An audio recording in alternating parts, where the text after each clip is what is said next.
네, 언제 올지 몰랐는데 정말 4,000피 시대가 왔습니다. 교수님께서는 이렇게 빠르게 4,000피 시대가 올 거 예상하셨습니까? 사실 4,000피를 갈 것이냐에 대한 의문을 가진 사람도 많았고요. 예. 특히나 이렇게 빨리 온 것은 예측을 하기가 굉장히 어려웠을 것 같습니다. 사실 1980년도에 100으로 시작했는데요. 이제 45년이 네. 걸렸던 거죠. 그리고 우리는 이게 늘 박스피라고 해서 이게 벗어나기 그렇죠. 힘들다라는 예. 생각을 이제 많이 가지고 있는데, 예를 들어서 1000까지 갈 때는 한 9년 걸리고 2000 돌파하는 데까지 18년 걸렸습니다. 그리고 이제 3000선까지 갈 때 사실 최근에 3,000을 돌파하기는 했지만 2021년 코로나 기간 그렇죠. 동안에 예. 유동성이 많이 풀리면서 그때 네. 3,000까지 갈 때도 2,000에서 3,000까지 14년 정도 걸렸었거든요.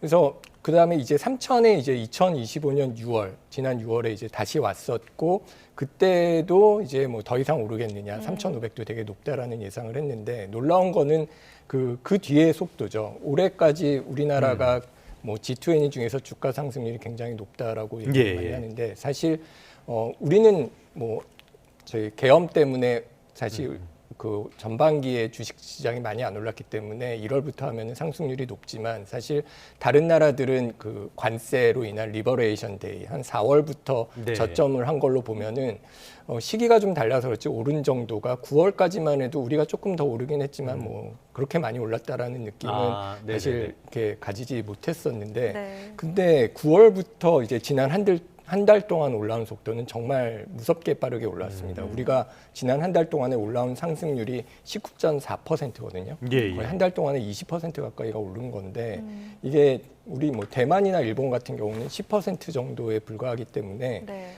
지난 그 4,000 돌파하는 시점에서 지난 한 달 동안의 속도는 굉장히 빨랐다라고 볼 수 있을 것 같습니다. 네. 저희가 그래픽을 하나 준비한 게 있는데요. 교수님께서 말씀해 주신 것처럼 올해 들어서 한국 코스피가 68% 이렇게 올랐고요. 일본 니케이가 26.7%. 이쪽도 굉장히 많이 오른 건데 우리가 압도하는 성적표를 받아들었다라고 볼 수가 있겠습니다. 네. 그러면 이렇게 장기 박스권에서 빠르게 벗어날 수 있었던 이유는 배경은 뭐라고 보십니까? 일단 핵심은 돈이 굉장히 많이 풀렸다. 네. 전 세계적으로 사실 저희가 그 코로나 때 굉장히 돈이 많이 풀렸었지만 예. 그 주가가 굉장히 많이 하락했던 시기를 생각을 해보면 이자율이 올라가고 유동성을 이제 회복한다라고 생각을 했던 시기가 2022년부터 24년 동안 있었습니다. 네. 근데 그 선진국의 긴축 정책 이후에 최근 들어서 인플레이션이 안정이 되면서 이자율이 조금씩 낮아질 거라는 전망에 좀 시장의 안도감을 가지고 있고요. 그리고 이런 경기 부양책 이외에도 그 AI와 관련된 그 LLM이 시작된 예. 이후로 AI에 대한 투자가 굉장히 많이 일어났죠. LLM은 대형 언어 모델 대형 언어 말씀하시는 모델, 거죠? 우리가 예, 챗GPT 이런 것들을 이제 많이 쓰면서 어떤 AI가 우리가 이제 일상생활에 들어오고 활용하는데 굉장히 빠르게 진전이 되겠구나라는 기대가 굉장히 많아졌는데요. 예. 근데 우리가 가진 가장 큰 기업들이 사실 AI하고 굉장히 밀접한 연관이 있지 않습니까? 예. 사실 반도체와 관련돼서 이 AI가 처음 할 때만 해도 어떤 그래픽 카드와 관련된 엔비디아 같은 반도체가 더 중요하다라고 생각을 했는데, 실질적으로 그거 외에도 어떤 AI 산업이 성장함에 따라서 우리의 그 삼성전자나 SK 하이닉스의 반도체 산업도 같이 이제 호황을 가지고 오면서 사상 최대 실적을 냈습니다. 그래서 이런 시장의 기대가 굉장히 올라가면서 어떤 그 산업이 폭발적으로 성장할 것이다라는 기대가 주가를 올렸고요. 그리고 예. 무엇보다도 아까 유동성이 풀렸다라는 말씀을 드렸는데, 이 외국인 자금이 대거 유입된 측면도 큽니다. 예. 사실 4월 때 중순부터 우리 코스피가 올랐을 때는 그 대선 전까지 원화 가치가 한 9% 정도 2달 동안 상승을 했는데, 예. 그러니까 보통 원화 가격이 오른다고 생각을 하면 그 환에서 오는 수익이 있기 때문에 그렇죠. 외국인 예. 입장에서는 그 한국 주식 매수입이 높아집니다. 그래서 그런 것들도 있었고, 그리고 신정부가 들어오면서 정책 불확실성이 좀 줄어들 것이다라는 것 외에도 어떤 한국의 구조적인 문제로 여겨졌던 코리아 디스카운트와 관련된 그 상법 개정 같은 것들, 예. 소액 주주 권익을 강화하고 대주주 요건을 완화하고 자사주 소각을 또 의무화하는 것을 추진하고 있는데, 이런 것들이 주가 상승을 이끄는 정책적인 배경으로도 작용했다라고 볼 수 예. 있을 것 같습니다.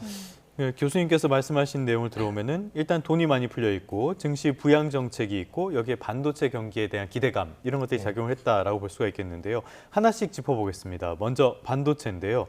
삼성전자가 사상 처음으로 10만 전자에 올라섰습니다. SK하이닉스는 더 많이 올랐고요. 이런 반도체 호황, 지금 HBM, 고대역폭 메모리도 있지만은 일반적인 D램 제품들도 가격이 많이 오른다고 해요. 이런 호황 계속 이어질 걸로 보십니까? 예, 사실 이 3만 전자, 5만 전자 하다가 갑자기 그러니까요. 예. 예, 당연히 이제 10만까지는 안 갈 것이다라는 굉장히 그 큰 어떤 그 시장이 예상보다 빠르게 10만 원에 올라왔는데요. 네. 말씀하셨듯이 AI 반도체 슈퍼 사이클이 굉장히 중요했을 거고요.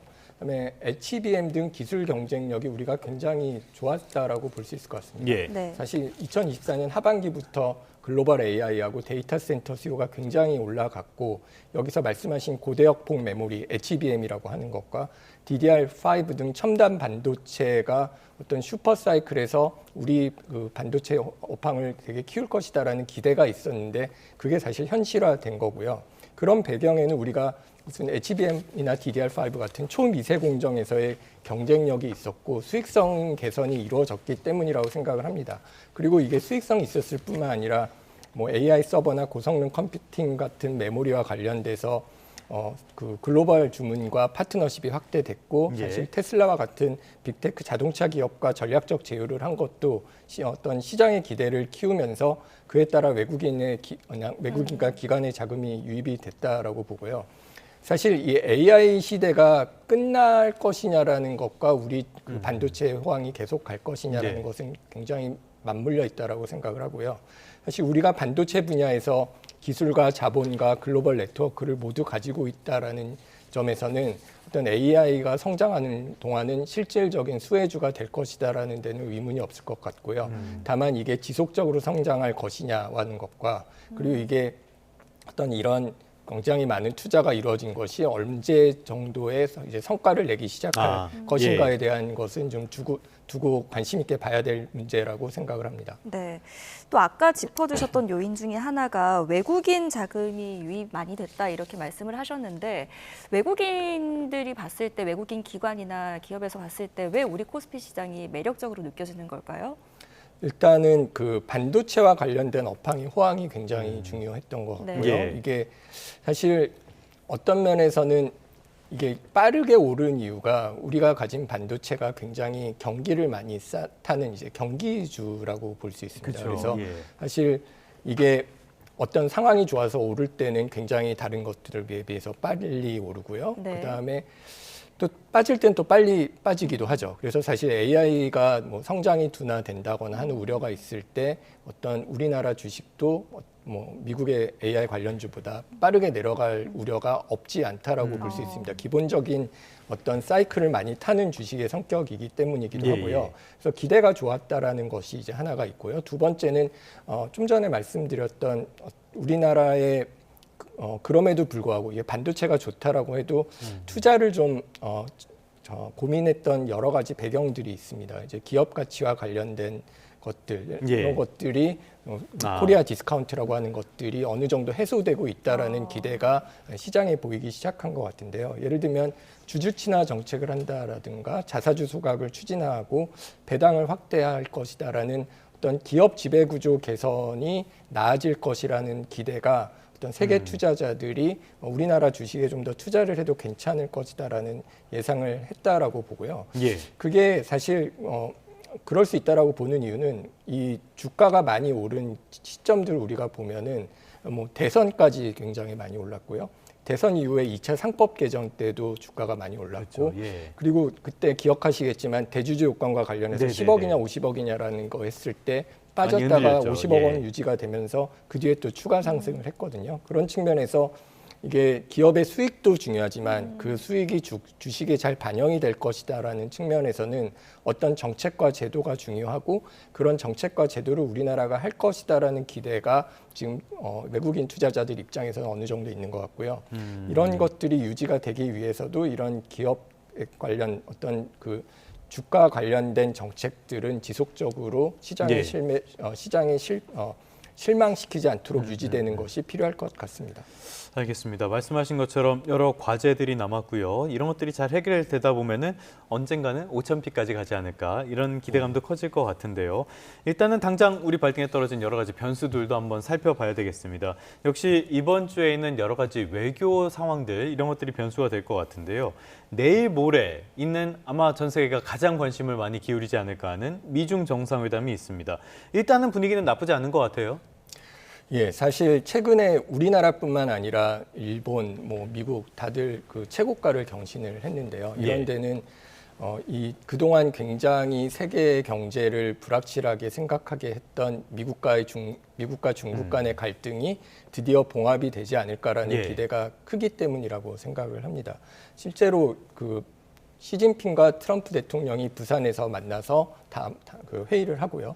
그리고 이외에도 시진핑이 미국을 방문할 것이고 그 전에 트럼프가 이제 중국을 방문할 것이다라는 얘기를 이제 양쪽에서 이제 얘기가 나오고 있습니다. 예. 그리고 중국 신화통신의 경우에도 그 각자의 우려를 해결하는 계획에 관해서 기본적인 합의를 이뤘다라는 표현을 쓰면서 기사가 나왔는데요. 네. 사실 저희는 그 양평행선을 달리고 있다라는 표현에 비해서 네. 우리는 조금 어떤 면에서는 이게 아직 해결해야 될 것이 남았다라는 것이 저희 헤드라인이라면 중국의 헤드라인은 기본적 합의를 이뤘다라고 한 게 보도가 되고 있는 측면을 보면 이게 화기애애한 분위기가 있는 거는 맞고 이런 중국과 미국을 서로 이제 정상이 방문하는 과정에서 한중 관계가 좀 더 나아질 것이다라는 기대가 형성이 되고 있습니다. 네.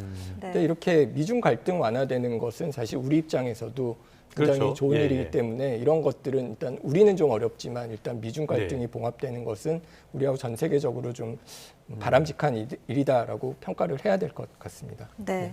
교수님께서 짚어주신 것처럼 이제 문제는 한미 관세 협상인데요. 우리와의 관세 협상인데 이번 에이펙을 계기로 타결이 어려울 것이다 이런 전망이 좀 짙어지고 있는 것 같아요. 공감하십니까? 예, 사실 그 전에 나온 그 언론 보도들이 그렇게까지 긍정적이지는 않은 네. 것 같습니다. 사실 우리 측에서도 김용범 정책실장이 많은 협의가 됐지만 한두 가지 문제가 남았다라는 얘기를 했고 이재명 대통령도 이 주요 쟁점들이 여전히 교착 상태에 있다라는 얘기를 했습니다. 그리고 미국 측에서도 아직 협상이 마무리가 안 돼 있다라는 얘기와 세부 사항이 굉장히 복잡하다는 얘기를 한 반면에 예. 트럼프 같은 경우는 한국이 준비된다면 나도 준비가 돼 있다라는 그 압박을 하고 있는 상황이거든요. 예. 그래서 사실 우리는 에이펙에서 두 정상이 만나니까 물밑 회담이 이루어지고 좀 두 정상이 큰 결정을 내리면서 이게 종료가 되기를 바랐던 상황인데 지금까지 협의가 안 된 내용들이 갑자기 해결이 될 것이다라는 것이 물론 그렇게 되면 굉장히 희망적이지만 예. 이건 현실적으로 그게 어려울 경우에 우리는 그런 리스크를 어떻게 대응할 것인가에 대한 준비는 하고 있어야 될 것 같다는 생각을 합니다. 말씀하신 것처럼 지금 노딜이 될 가능성, 협상이 더 길어질 가능성 이런 것들이 계속 거론이 되잖아요. 이게 우리 산업계에 미칠 영향들이 워낙 크기 때문에 당장 예를 들어서 자동차라든지 부품 회사들 지금 굉장히 어렵다고 하지 않습니까? 이런 것들을 지원하기 위한 정책적인 대응 방안 어떤 게 있을까요? 글쎄요. 일단은 사실은 그 전에 많이 나왔던 얘기들은 이게 왜 미국에 가 있는 기업들보다 여기 있는 예. 기업을 도와줘야 되는 거 아니냐. 사실 우리가 지금 나오고 있는 3,500억 불, 500조에 관련 예. 이르는 큰 돈인데요.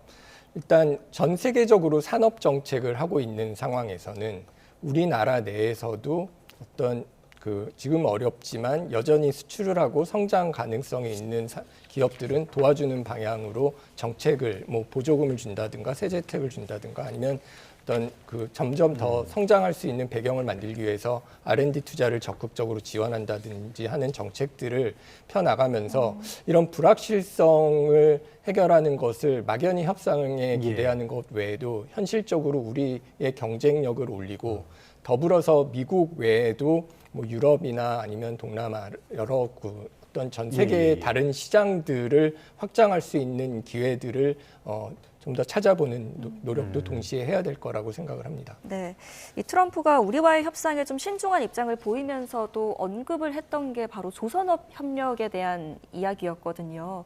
조선업이 이런 우리 위기를 좀 돌파해 나갈 가능성은 어떻게 보십니까? 일단 그 미국의 입장에서는 조선업이 우리가 아니면 되게 하기 어려운 네네네. 산업이고 사실 그 중국과의 어떤 그 경쟁뿐만 아니라 군사적인 측면에서도 굉장히 중요한 산업이기 때문에 어떤 우리나라의 협력을 강화한다라는 측면에서 미국에서 굉장히 중요한 거고 그런 측면에서는 저희가 그 미국의 그 전략적 산업 협력 강화를 통해서 어떤 무역 분쟁을 완화할 뿐만 아니라 이를 통해서 뭐 안보 협력도 강화하는 방향으로 나갈 수 있을 거라고 생각을 하고요. 그런 과정에서 공급망 안정화 같은 것도 좋아지지 않을까라는 기대를 하고 있습니다. 그래서 자동차는 어렵지만 조선업에서는 좀 더 돌파구를 찾을 수 예. 있으면 좋겠다라는 기대를 하고 있습니다.